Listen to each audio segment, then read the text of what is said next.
Good afternoon, everyone. My name is Tulu Daramola, and I'm the founder of Mental Clarity Foundation. I'm the national project lead for WACANDA, which is War Against Child Abuse and Drug Abuse. This program is the first episode of, it's going to be the first episode of our online learning program. The idea behind the program is to create more awareness on how we, as people, unintentionally enable drug abuse and other forms of abuse in our community. And it's a very sensitive topic because a lot of people are very quick to deny this. However, working in this space for about 3 years now, we've come to realize that it's not enough to say talk to your kids or raise your children a particular way, because a lot of issues come together to make this drug abuse issue a problem.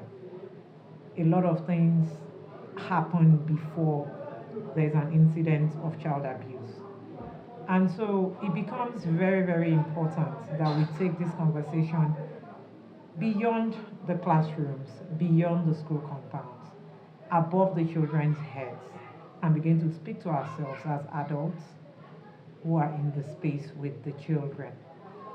A lot of times people say, it's not my business. And I like to challenge that position. It is your business. Because when you are mobbed by a criminal, all you seem to remember is that he was a criminal, he was a bad person. But the child wasn't, no child was born a criminal. A child moving from a baby to a criminal is an effect, it's the effect of a lot of things. And we're very quick to hammer on parenting because, yes, indeed, the parent is the first role model that the child has. And that's why we said this is going to be about starting the conversation about drugs. Of course, we'll be talking about sex as well. I know a lot of parents have problems talking about that, but we're going to have to talk about it. It's unavoidable.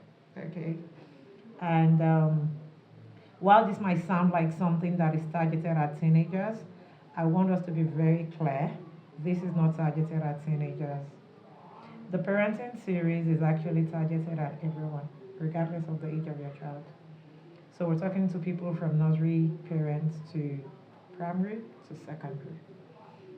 And because we are very popular for talking about drugs, you might wonder why I said nursery and primary. Well, I will tell you, the youngest case of drug abuse we've dealt with was a primary 3 student. Don't be surprised. We have dealt with that. I think if you were to talk to an officer of the law, you might find out that much younger children are also being affected. And so it became inevitable that this conversation needs to start. We need to start discussing these things. And Meritus Charity Foundation decided to take WACANDA to another level. Presently, we're initiating collaborations with willing organizations and individuals, and we're going into communities to address these issues. The reason we're taking this approach is because we feel that every community is peculiar. And so what works in one community might not work in another community. And so our approach has been to come into each individual communities, assess them based on their own merits, and then have a discussion with the community leaders and the residents. Take note, I said residents, not indigents, because you could be a resident but not an indigent. And you could be an indigent but not a resident, in which case your stake in the discussion might not be the same. But now we're having this conversation with community leaders and residents about what they want us to do, what they think we can do. And yes, we have government agencies set up to do a lot of things, but why are they not effective? We recently had a program at the Agege local government, that is really Agege LCDA to be precise. And one thing was established. It is not that they don't want a change in the community, but they are not guaranteed. They are not sure of the agencies around them And so our focus group meetings decided to bring in the essential agencies that were in that neighborhood to have a sit down with the community leaders. And at the end of the program, we were able to come up with a solution concerning bridging the communication gap between the community and the necessary agencies. Right now, Orile Agege LCDA has initiated the focus group, and it's going to be a one-year project with them where we're going to be working consistently to ensure that they have an effective solution towards controlling the drug scourge currently in the area. Now, regardless of where you are, the WACANDA team is willing to come to you. And you might wonder why this is the first thing I'm talking about. It is because we realize that we could say a lot of things from the top, we could say a lot of things from the bottom.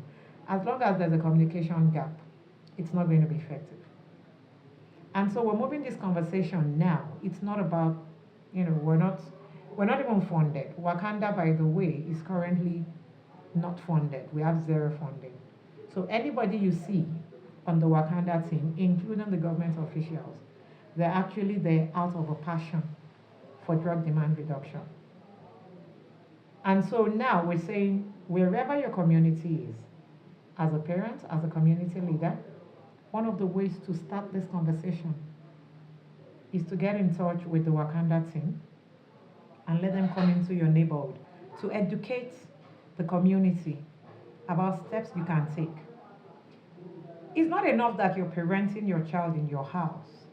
It is becoming essential to look at the society around you. You need to work to make your society safe, your environment, your home needs to be safe. Children of nowadays have no safe space. And in the pursuit of safe space, we continually see more and more of them fall into disrepute. And families are quick to discard such children. When a child is doing drugs, families are quick to discard. It's almost as if what's the worst that can happen? I'll birth another one. But what about the criminals? They are the ones you're chasing out of the homes instead of helping them to recover.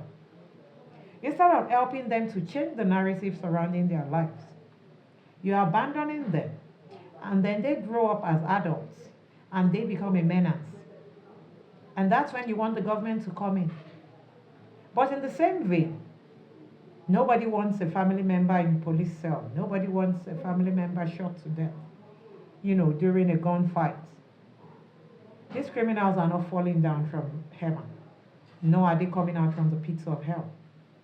They are the children that we have refused to dedicate resources to helping.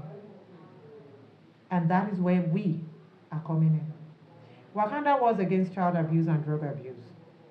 WACANDA is a coalition of NGOs, and we are still accepting NGOs.